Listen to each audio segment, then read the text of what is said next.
Bienvenidos a nuestra quinta clase del curso bíblico Jesús de Nazaret, su vida a partir de los 4 evangelios.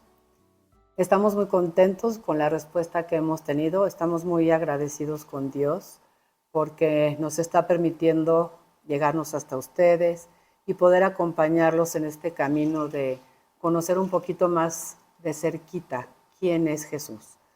Hoy vamos a empezar ya a leer los evangelios, pero necesitamos una introducción. Entonces, vamos a tener paciencia, no querramos correr, no vayamos a pensar que estamos en un curso de Biblia y que no estamos siguiendo la Biblia, poco a poquito. Les recuerdo lo que decía el Padre Juan, la Biblia no es un libro fácil de leer, por eso queremos empezar muy poco a poquito. Vamos a empezar como siempre, invocando al Espíritu Santo, porque Él fue el que escribió la Sagrada Escritura, para que Él ilumine nuestra mente, para que podamos comprender. En el nombre del Padre, y del Hijo, y del Espíritu Santo. Amén. Padre nuestro que estás en el cielo, santificado sea tu nombre. Venga a nosotros tu reino. Hágase tu voluntad en la tierra como en el cielo. Danos hoy nuestro pan de cada día. Perdona nuestras ofensas, como también nosotros perdonamos a los que nos ofenden. No nos dejes caer en la tentación y líbranos del mal. Oh Espíritu Santo, don de Dios y fuerza de lo alto, fuente de agua brotante de vida eterna, desciende y mora en nuestros corazones. Haznos verdaderos adoradores del Padre, condúcenos a la plenitud de la verdad y transfórmanos en testigos de Jesús para llevar su nombre hasta los confines de la tierra. Amén. Bueno, vamos a empezar hoy el primer tema del gran curso Jesús de Nazaret, que es la infancia de Jesús. Vamos a tratar el origen y la infancia de Jesús. Los evangelistas nos van a decir de dónde viene, quién es y cómo vino al mundo Jesús. Ese es el interés que ellos tienen, ¿de acuerdo? Entonces, lo más importante, primero que nada, es tener a la mano su Biblia. He leído algunos de sus comentarios en el que nos preguntaban qué Biblia utilizamos. Usamos nosotros la Biblia de Jerusalén. En esta ocasión yo tengo la Biblia, que es la edición 2019. Es la última edición de la Biblia de Jerusalén y la recomendamos mucho porque cada año se actualiza con nuevas notas. Entonces yo tengo esa Biblia para los que me han preguntado. Pero es importante que todos la tengan porque recuerden lo que les enseñé que nos decía el Padre Carrillo. Nada puede suplir el contacto directo con la palabra de Dios. Sin embargo, la palabra de Dios no es sencilla de leer. Quizá alguno habremos oído que nos dicen, híjole, es que las lecturas de la misa no las entiendo, no me gustan, no me llaman la atención. A lo mejor a veces los evangelios nos pueden llamar la atención, pero no las demás lecturas. Y entonces el Papa Francisco, el año 2020, tenía como ganas de hacer una celebración para recordar a San Jerónimo. San Jerónimo fue un apasionado del estudio de la Sagrada Escritura. Él nos decía que si no conocemos las Escrituras, no vamos a conocer a Cristo. Entonces, me gustaría leerles nada más un pequeño párrafo de unas palabras que dijo el Santo Padre en el año 2020, para que vean cómo estamos en sintonía también con lo que la Iglesia nos quiere pedir hoy, que seamos cristianos, que conozcamos a Dios a través de su palabra, pero que esa palabra necesita como de una guía para ser estudiada. Entonces les voy a leer un texto de un documento que se llama Scripturae Sacrae Affectus, que dice así. Las páginas bíblicas no son siempre accesibles de inmediato. Incluso para los que saben leer, es decir, los que han tenido una formación intelectual suficiente, el libro sagrado aparece sellado, cerrado herméticamente a la interpretación. Por lo tanto, es necesario que intervenga un testigo competente para proporcionar lo que él llama la llave liberadora. Muchos cristianos, incluso entre los más practicantes, declaran abiertamente que no saben leerla, pero no es por analfabetismo, sino porque, dice el Santo Padre, no están preparados para el lenguaje bíblico. Eso es lo que intentamos hacer en este curso, adentrarnos en el lenguaje bíblico. La Biblia tiene su propio idioma y si nosotros no lo conocemos podemos malinterpretar lo que nos quiere enseñar. Entonces retomo el texto. No están preparados para el lenguaje bíblico para sus modos expresivos y las tradiciones culturales antiguas, por lo que el texto bíblico resulta indescifrable. En ese caso, se vuelve necesaria la mediación del intérprete. En este caso, para nosotros, el intérprete es el exégeta, una persona que ha estudiado lo suficiente como para poder interpretar el texto para nosotros. Y termina el Papa así. La riqueza de las escrituras es desafortunadamente ignorada o minimizada por muchos porque no se les han proporcionado las bases esenciales del conocimiento. Una alumna me decía ayer en la noche que sus amigas le habían dicho que para qué estudiaba más, que ya sabíamos todo. Y ese es como el grande peligro de los cristianos. Creemos que sabemos todo, pero quizás sabemos mucho de liturgia, a lo mejor sabemos mucho de sacramentos, a lo mejor de teología, incluso a lo mejor teología dogmática. Pero realmente conocer quién es la persona de Jesús es el fundamento de nuestra fe. Pensemos que así nació la iglesia de Jesús. No había teología dogmática, no había liturgia, no había nada. Había una sola palabra y esa palabra era Jesús. Era la única palabra que se predicaba. Por eso lo importante de empezar un estudio bíblico conociendo quién es Jesús. Entonces, me gustaría que partiéramos de un texto de la Escritura en la que la misma Escritura nos habla de que necesitamos quien nos haga de guía. Hay un pasaje en el libro de los Hechos de los Apóstoles, en el capítulo 8, sobre Felipe el apóstol. Y se llama Felipe bautiza a un eunuco. Estamos en Hechos de los Apóstoles, capítulo 8, versículo 26. Y la frase que nos tiene que llamar la atención es la del versículo 30 y 31. ¿Cómo voy a entender si nadie me lo explica? Dice así. Un ángel del Señor habló así a Felipe. Ponte en marcha hacia el sur, por el camino que baja de Jerusalén a Gaza, atravesando la estepa. Felipe se avió y partió. Por el camino vio a un etíope eunuco, alto funcionario de Candace, reina de los etíopes, que estaba a cargo de todos sus tesoros y que había venido a adorar en Jerusalén. En aquel momento regresaba sentado en su carro, leyendo al profeta Isaías. El Espíritu le dijo a Felipe, acércate y ponte junto a ese carro. Felipe corrió hasta él y le oyó leer al profeta Isaías. Le preguntó, ¿entiendes lo que vas leyendo? Él respondió, ¿cómo puedo entender si nadie me guía en la lectura? El etíope le rogó a Felipe que subiese y se sentase con él. El pasaje de la escritura que iba leyendo era del profeta Isaías y decía, fue llevado como una oveja al matadero y como cordero, mudo delante del que lo trasquila, así él no abre la boca.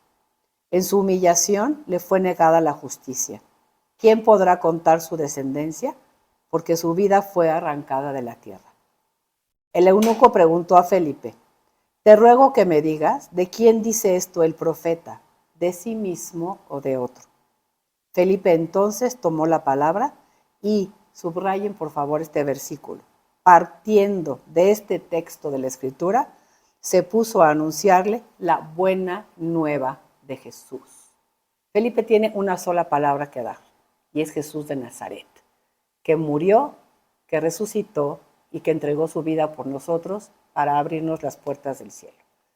Entonces, si la misma Escritura nos da testimonio de que es necesario que nosotros aprendamos a leerla bajo una guía, y si el magisterio de la Iglesia nos está invitando a hacer lo mismo, es bueno que reconozcamos hoy que quizá estamos como el eunuco y que también estamos necesitados de instrucción. Y para mí era muy importante empezar con este texto y con estas palabras del Papa, porque vamos a iniciar hoy los relatos de la infancia de Jesús. Y probablemente sean los que más conocemos y son los más difíciles de leer.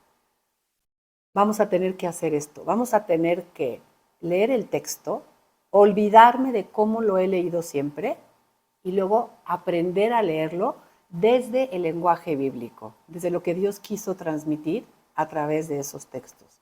Porque nosotros aprendimos sobre la infancia de Jesús cuando íbamos al catecismo o cuando nuestra familia nos leía la historia sagrada y leíamos primero vino el ángel, se le apareció a San José, luego en la tarde se le apareció a la Virgen, luego vinieron los magos. Lo aprendemos como una historia o como un relato cronológico.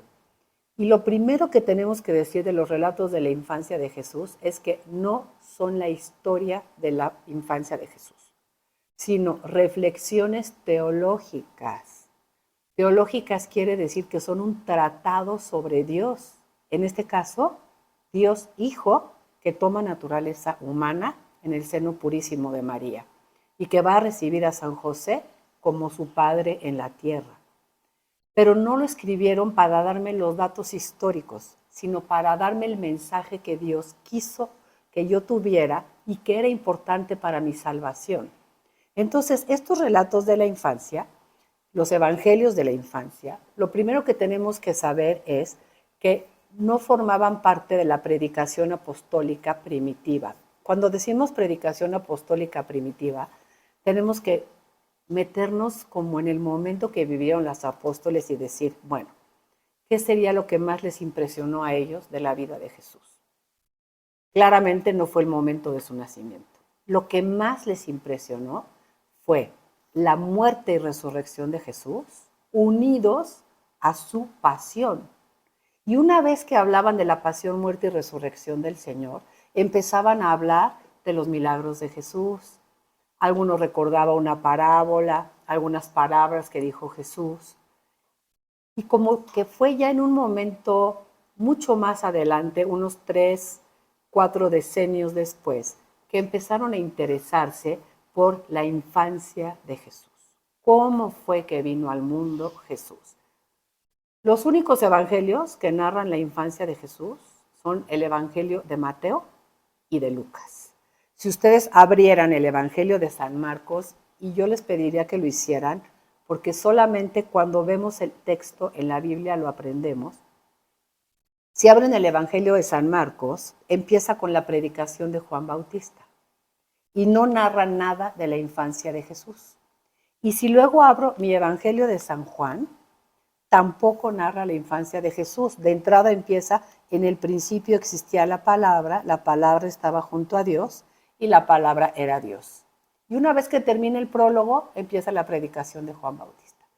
Entonces, lo que tengo que saber primero que nada es, si quiero conocer la infancia de Jesús, nada más la voy a encontrar en el Evangelio de San Mateo y en el Evangelio de San Lucas.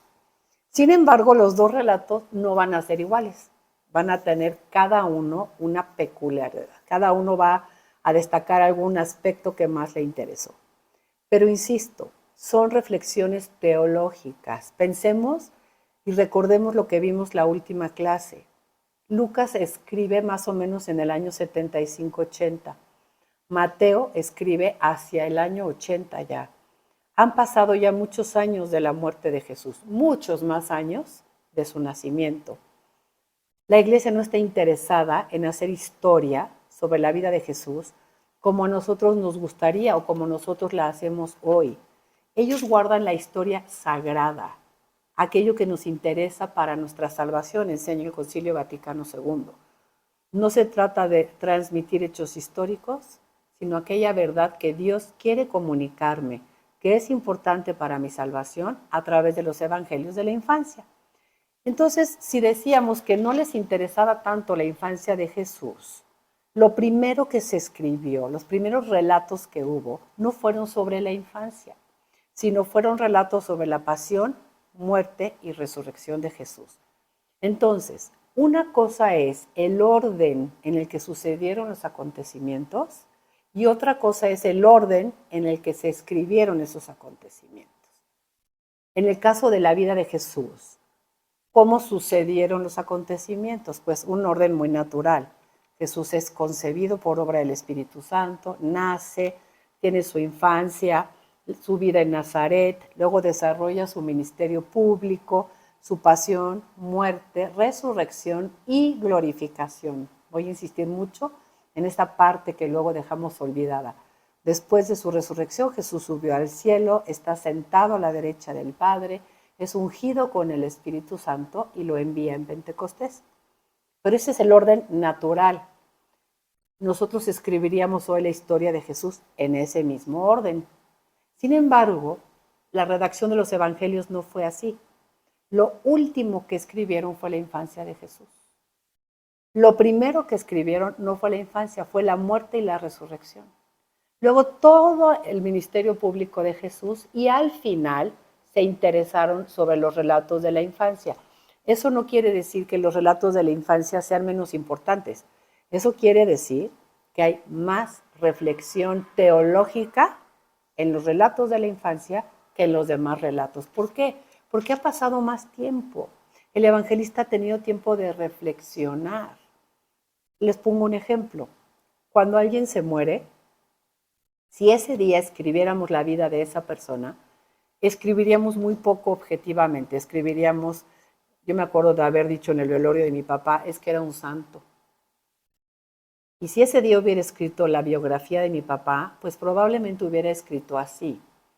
Pero pasado el tiempo, reflexionando, yo tengo que ser objetivo y decir, bueno, realmente, ¿qué fue lo que pasó? Mi papá era un buen hombre, sí, pero no era un santo. Entonces, si escribo después, influye ese tiempo que ha pasado en mi reflexión en el relato que voy a hacer. Otra cosa que tenemos que tomar muy en cuenta es cuando los evangelistas escriben, ya saben quién es Jesús. Recuerden, Jesús muere el año 30. Ellos empiezan a escribir a partir del año 64, en el caso de la infancia, año 75. Entonces, ya pasó mucho tiempo y ya saben que Jesús es el Hijo de Dios, que fue concebido virginalmente en el seno de María, que fue por obra del Espíritu Santo. Ya saben quién es el Espíritu Santo, ya han oído hablar del Padre. Y todo eso que ellos ya saben cuando los escriben, se ve reflejado en sus escritos. De manera que, voy a poner un ejemplo que no vamos a estudiar todo el día del día de hoy, pero me voy a adelantar. En el relato de la Anunciación, nosotros oímos que el ángel le dice a la Santísima Virgen, vas a concebir por obra del Espíritu Santo. Y la Virgen no sabía de la existencia del Espíritu Santo, porque el Espíritu Santo fue revelado por Jesús. Entonces, el evangelista ya utiliza terminología, digamos, cristiana para escribir el relato. Entonces, todos estos elementos hay que tomarlos muy en cuenta antes de empezar a leer nuestros relatos de la infancia. Ahora, si me hacen favor, vamos a tomar nuestra Biblia, por favor, y vamos a tratar de ver cómo los relatos de la infancia en cada uno de los dos evangelios nos presentan diferentes episodios de la vida de Jesús. Lo primero que tenemos en el Evangelio de San Mateo es la genealogía de Jesús Mesías. Toda una lista de antepasados de Jesús para presentar al personaje. El segundo episodio es la misión de San José, el anuncio de la concepción virginal de Jesús y la misión de José. Después, el relato de la adoración de los magos en el capítulo 2. Más adelante, la huida a Egipto y la muerte de los inocentes, la vuelta de Egipto, la residencia en Nazaret y terminan los relatos de la infancia en el Evangelio de San Mateo. Y si yo abro ahora el Evangelio de San Lucas, me voy a encontrar primero que nada con la infancia de Juan Bautista. Y de esa no hablo absolutamente nada el Evangelio de de Mateo. ¿Por qué? No le interesaba. ¿Sí? Sin embargo, Lucas dijo, yo voy a empezar y voy a narrar la infancia de Jesús junto con la de Juan Bautista. Pero si me atengo a los relatos de la infancia de Jesús, que son los que nosotros vamos a contemplar, lo primero que tengo es la anunciación. En Mateo lo primero era una genealogía sobre Jesús, todos sus antepasados. San Lucas dice no. Yo empiezo con el relato que nosotros conocemos como la Anunciación. Luego tenemos la visitación. Más adelante, en el capítulo 2, el nacimiento de Jesús y la visita de los pastores. La presentación de Jesús en el templo. Después, la vida oculta de Jesús en Nazaret. Y luego aquel episodio que vamos a aprender a llamarlo correctamente, cuando Jesús a los 12 años, entre comillas, se pierde en el templo. ¿Sí? Más bien Jesús se queda en la casa de su padre. si se dieron cuenta, no tratan los mismos episodios. Yo no puedo decir, uno dice la verdad y otro dice mentiras, este sí me está entregando la historia y este no. Quedamos que los evangelistas hacen obra personal. Sí están inspirados por el Espíritu Santo, pero así como el Espíritu Santo, que es el poder creador de Dios, nos hizo a cada uno una persona particular, así también a los evangelistas. Entonces cada uno tiene una manera de ser, tiene un interés particular, el Espíritu Santo suscita en ellos la idea de escribir de tal o cual cosa y por eso salen relatos distintos. El problema que nosotros tenemos muchas veces es que, gracias a nuestra catequesis, los tenemos así, como entretejidos. Nos enseñaban el Evangelio de Mateo, luego le metían un texto de Lucas sin hacer ninguna diferencia, y eso nos puede llevar a confusiones. Por ejemplo, a San José va a decir San Mateo que se le aparece el ángel del Señor. A la Santísima Virgen dice Lucas que se le aparece el arcángel Gabriel. Entonces nosotros podríamos decir, ay, qué chistoso que no les mandó el mismo ángel. O me puedo poner a pensar que lo importante es el ángel que les vino a hablar y no ver el mensaje que Dios quiso traernos a través de cuál mensajero aquí y cuál mensajero acá. Entonces tengamos en cuenta esto. Cada evangelio tiene una intención particular, tiene un mensaje que nos quiere transmitir y nosotros tenemos que descubrirlo a través de la lectura. Por lo tanto, vamos a seguir un método. Vamos a empezar primero con uno de los dos evangelios. En este caso vamos a empezar con el Evangelio de San Mateo y después vamos a ir al Evangelio de San Lucas. Aunque cronológicamente sea probable que Lucas fue escrito primero y sería un orden didácticamente a lo mejor un poco mejor, para iniciarnos en el estudio de la Biblia es mejor empezar con el Evangelio de San Mateo porque es más sencillo. Entonces nosotros vamos a empezar con el Evangelio de San Mateo. Nada más antes de empezar, vamos a como establecer unas fechas importantes. Y les pido que hagan un acto de fe en las fechas que les vamos a decir, porque son fechas que se obtienen de historiadores antiguos y fechas que se obtienen también de la Escritura, lo poquito que podemos tener de ellas.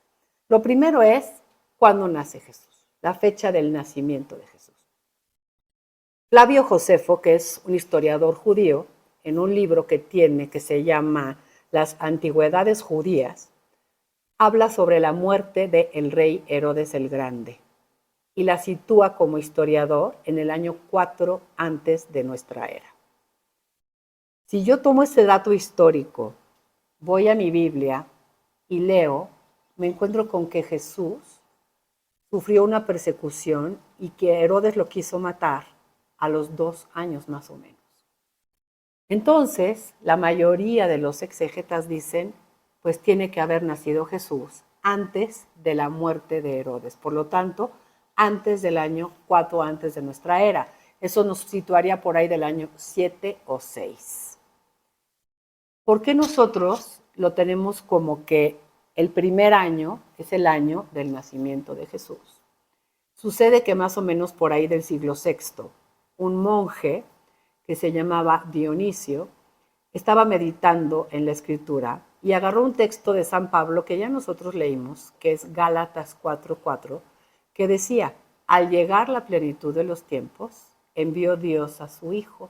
Y entonces pensó, si la mayoría del mundo es cristiano, ¿por qué no empezamos a contar el tiempo a partir del nacimiento de Jesús? Porque antes contaban el tiempo a partir de, por ejemplo, en el caso de Jesús, del año de la fundación de Roma. Entonces Jesús nació en el año X de la fundación de Roma.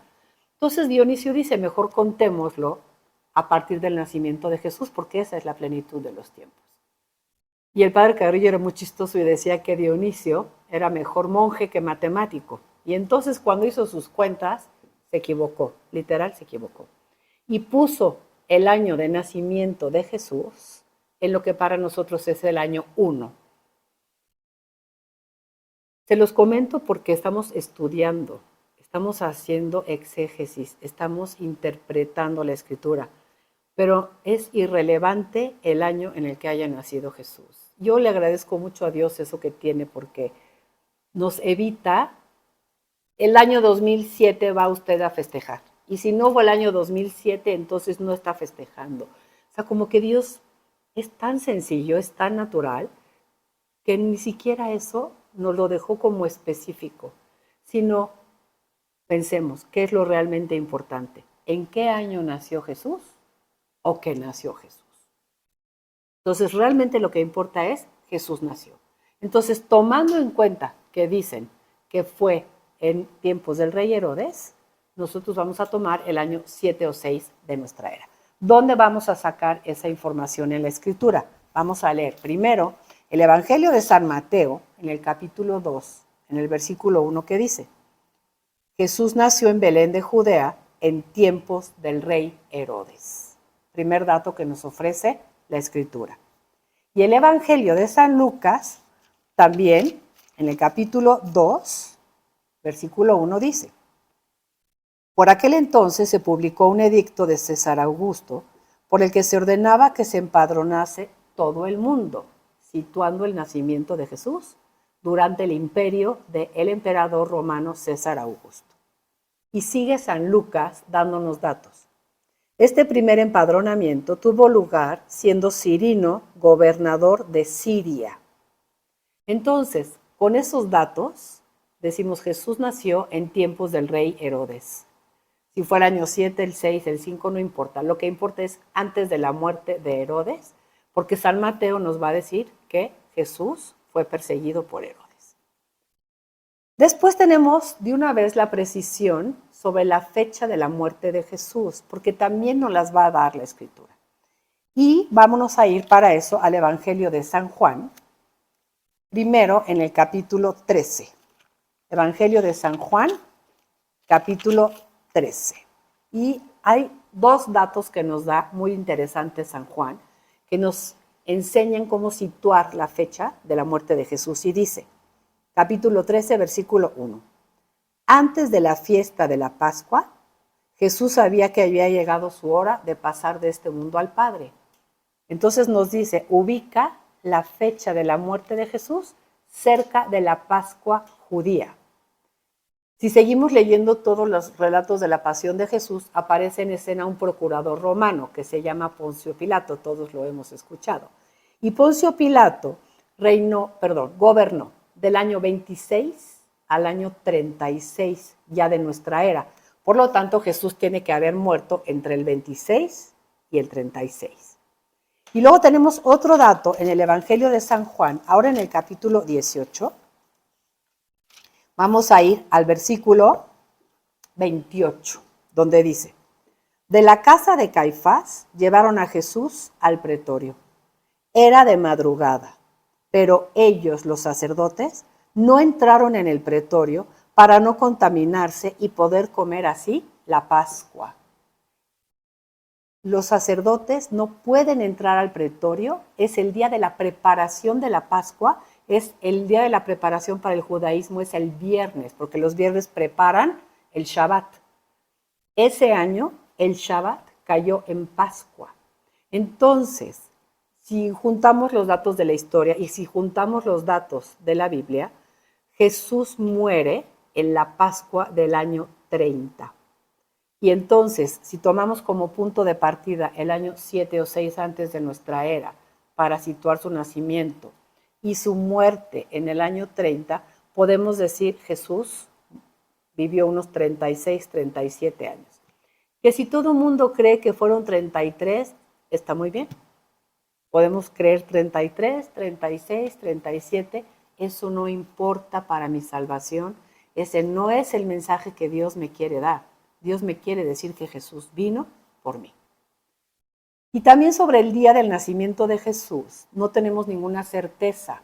Sabemos que a partir del año 221 más o menos, los primeros cristianos empezaron a celebrarlo en esa fecha y que a partir del siglo IV, la Iglesia de Roma decidió fijarlo en el 25 de diciembre, fecha muy cercana al solsticio de invierno. Entonces, como ven, esos datos no importan mucho. Lo que importa es el mensaje teológico que Dios nos quiere dar a través de los relatos de la infancia. Vamos a terminar esta sesión con este recuerdo tan importante. Tengo que encontrar la verdad que Dios quiere comunicarme en la Sagrada Escritura. Tengo que quitarme todos estos datos de historia que yo quiero tener. Jesús vino, entregó su vida por mí, vivió en un momento determinado de la historia, no importa cuándo. Lo que sí sabemos es en qué tierra vivió. Y Jesús vivió en Tierra Santa. Jesús pasó la mayor parte de su vida en el norte de Tierra Santa, en Galilea. Ahí desarrolló la mayor parte de su ministerio público y también estuvo en Judea. Entonces es importante para nosotros recordar este dato. No es igual nuestra fe que cualquier otra. La nuestra es una religión histórica porque el Hijo de Dios quiso encarnarse en un ser humano, vivió en un momento determinado de la historia, en una tierra determinada que Dios nos conceda vida a todos para visitar. Con eso terminamos nuestra quinta clase. Agradecemos mucho su presencia, agradecemos mucho todos los comentarios que nos hacen y la próxima sesión empezaremos ya a leer el relato de la infancia de Jesús en el Evangelio de San Juan.